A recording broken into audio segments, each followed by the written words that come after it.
Hello, welcome to the 12 Months to Marathon podcast with me, John Hill, the running podcast for the over 35s with marathon dreams. Episode 75, time on feet versus distance and what matters most.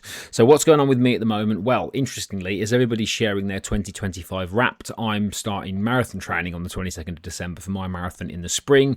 So feeling good about it, foot's a lot better, physically feeling good, got a plan obviously as I always have. So yeah, well, it's been interesting to get back in the marathon game and get the distance back on the legs and see what that feels like for me. And that's really going to be my primary focus over the next 16 weeks, starting from next week as I record this. Now, the reason why I'm doing this is because I've done a couple of interviews, myself personally been interviewed on a podcast, and also speaking to some people both in my coaching program and also on podcasts about the debate between time on feet and distance and which matters most. Now, like with most things, the answer is always going to be it depends, because of course everyone's individual. I think I do believe there are some principles that we can look at, which I'll cover off today, but I think it really depends. So before we carry on, this was a conversation I originally had. Well, I've had it loads of times, but it was brought back to the fore a couple of weeks ago when I was on the Clean Break podcast. If you haven't checked those guys out, please go and do that at Clean Break Coaching on Instagram.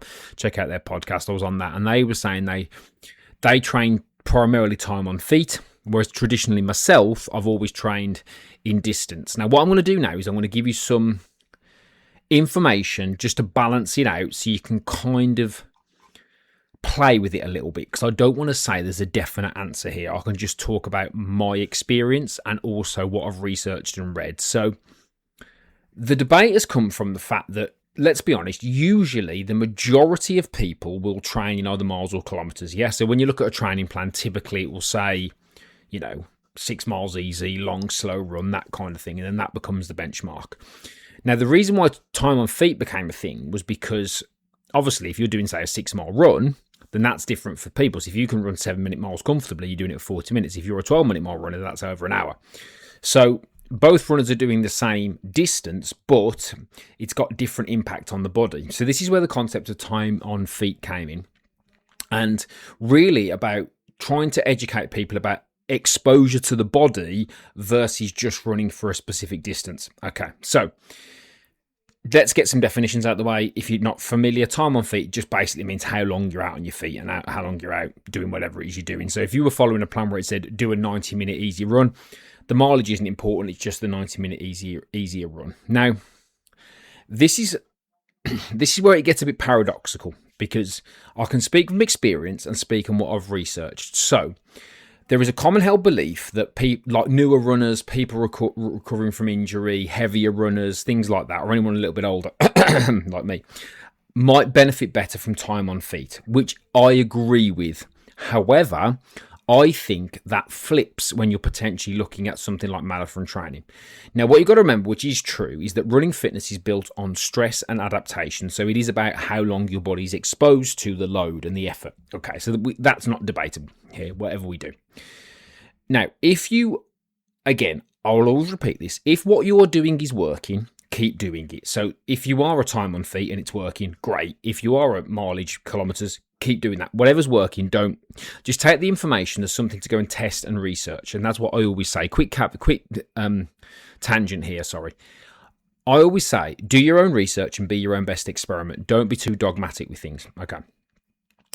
Because what we need to do is get people doing, not reading, looking. Because sometimes on social media, this is a tangent, but I am going to go down this road. Sometimes I believe on social media, and I say this without judgment, is that when people are chasing views and when people are chasing engagement, the more, how do I put this, ostentatious you make your content, the more likely you think you are of getting looked at. And sometimes that's done via being controversial for controversial sake versus actually how do we get more people doing. Yeah. So if I'm coaching a marathon, for example, I can do it based on certain principles that I think, right, over my experience of both myself running and working with people, here's how you get from point A to point B in the most complete way possible. Okay. So that's important to remember, that when something seems a bit sensationalist, if that's even a word, but I do like it anyway, just be a little bit cautious. They're saying, actually, are they just doing that to get eyeballs, or are they doing that to help? Okay. So time on feet does have benefits. So it does reduce pressure on pacing, which doesn't mean you have to hit a magic number. And also, you don't stress about pace, which again is a comparison thing. And if you're a new runner or you're somebody who's a bit self-conscious, that's really useful. Running for a specific period of time will improve your fatigue resistance. Now, it could be argued that you'll do that over distance as well, and I think that's a balancing act. But ultimately, I've always said that if, like many years ago, if somebody said to me, oh, can you come and run 2 hours with me? Can you come and run with me, but I'm slower than you, whatever it might be, and it was a 2 hour run, I would look at that as time on my feet. Does that make sense? So I think time on feet is always a benefit to you because it is going to improve that fatigue resistance. It can prevent overtraining, particularly if you are chasing mileage and you are in the mileage play. And the mileage one is another one I'm going to talk about as well, maybe in the new year, about how many miles you actually need to do each week, particularly for marathons. Mental wins, it gives you the mindset of, well, I can run for 2 hours, I can run for 3 hours. That's also a disadvantage, which I'll come on to in a second. And also, it can be beneficial for anybody based on if you listen to last week's podcast with Rob, if you're a hybrid athlete, CrossFit, High Rocks, and you're looking to just build your aerobic base for a period of time. So let's talk about miles. Okay. So obviously, miles or I'm just going to use miles, but it can be kilometers, of course. I'm aware that some people use kilometers. Let's just use miles for now. So when you're targeting a specific pace, miles or distance tends to be a little bit better because you're focusing on running at a specific pace. Now, I think, and let me just do this, and I'll come on to this because this is really important, because some of this might seem paradoxical, but it's not meant to be, so I'll be clear. So if you've got good experience and consistency, running for distance is arguably better. Actually, it could be argued both are. Okay. So if you've got a race-specific long run that you need to do, and you need to know what that looks like in distance, that's also why distance matters. And if you're trying to get quite fast, as in you're going for like a sub 3, arguably running for distance matters. Now, let me just flip this on its head a little bit for you here. I was having a conversation with somebody the other day, and I said, I believe that an experienced runner is better with time on feet because they know what it feels like to run at certain distance and paces. Hopefully that makes sense.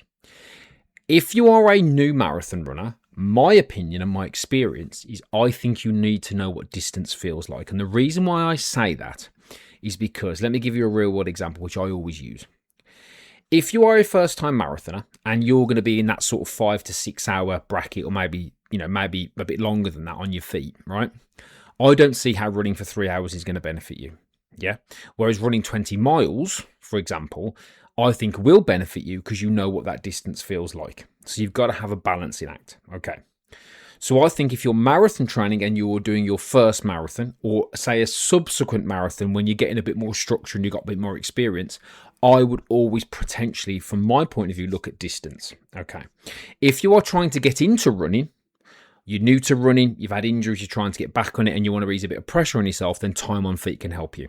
But I think if you are trying to run a marathon, particularly a marathon, I think you need to know what the distance feels like. Again, going back to my previous point, this is especially true, I think, if you are going to be in that sort of 5 hour plus bracket, because I think you need to know what 20 miles feels like, because you're not going to do a 7 hour training run. Yeah, you might go, I'm going to go out for 3 hours. Yeah, but if you say I'm going to do 20 miles, the 20 miles takes you as long as it takes, and automatically you're going to get time on feet. Okay.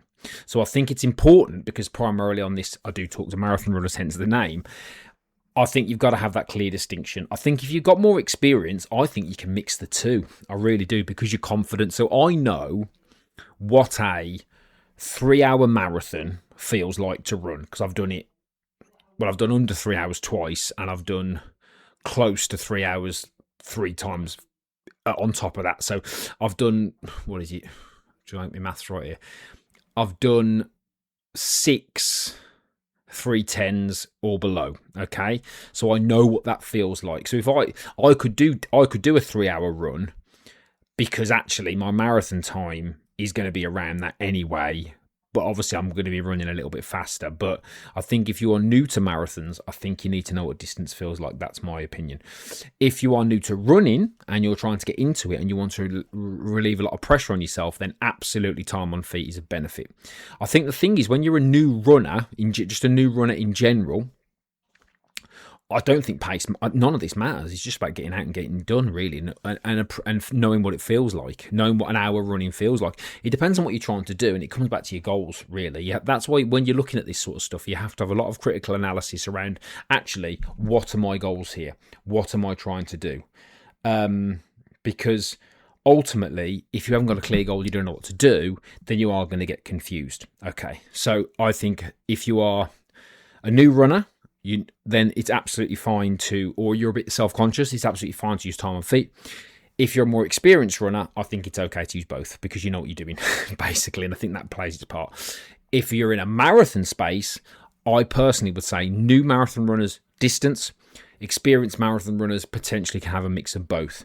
But ultimately, it depends on how much pressure you're putting on yourself for a specific time if you are an experienced runner. So let's say you're saying, right, I want to go for a sub, whatever it might be, and it says sub 4, sub 3.5, sub 3. So you are getting into those upper echelons of pace and you're getting quicker.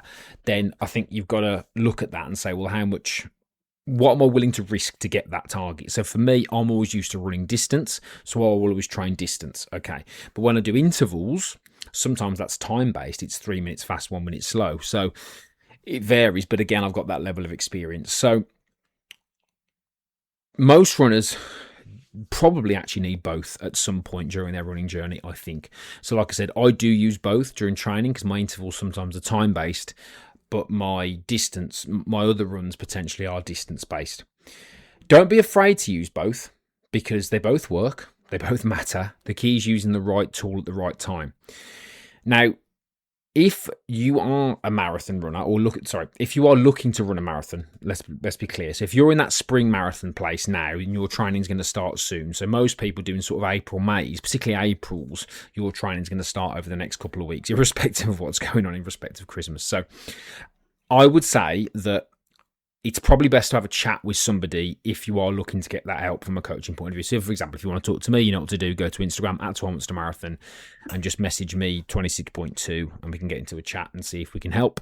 And the reason why I say 26.2 is so I know what you're messaging me about, basically. Simple as that. Or you can just go to my bio and there's links in there. You can join my free running community in my bio for runners over 35 as well. And we can connect that way just to get some help so you know what's best for you. But don't get confused. But don't get so confused that you do nothing, because that's the real problem here. The real problem is inaction, because that doesn't solve anything. And particularly if you're marathon training, and particularly if it is Christmas coming up, irrespective of whether you celebrate it or not, it is a messy time of year. There's breaks, there's holidays, there's things like that. So we can get caught up in that mindset of, I'll leave it, I'll do it when I'm ready. Truth is, you can't do marathon training when you're ready, in my opinion. You can't just put it off. You've got to get cracking at it because you've got to build your base and then get comfortable. So if you are unsure, now's the time to get some help and support. I would highly recommend that. So that's episode 75.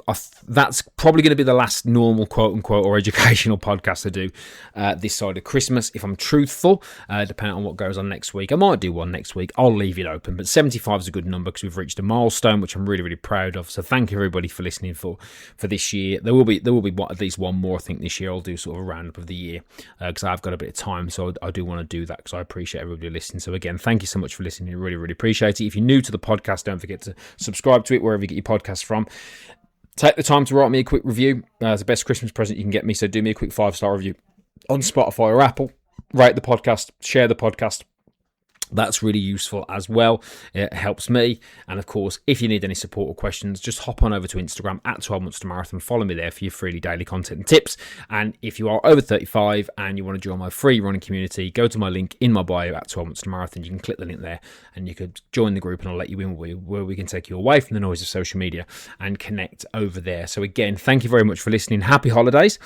If I don't speak to you before or see you before, and thank you very much. And I'll speak to you all very soon indeed.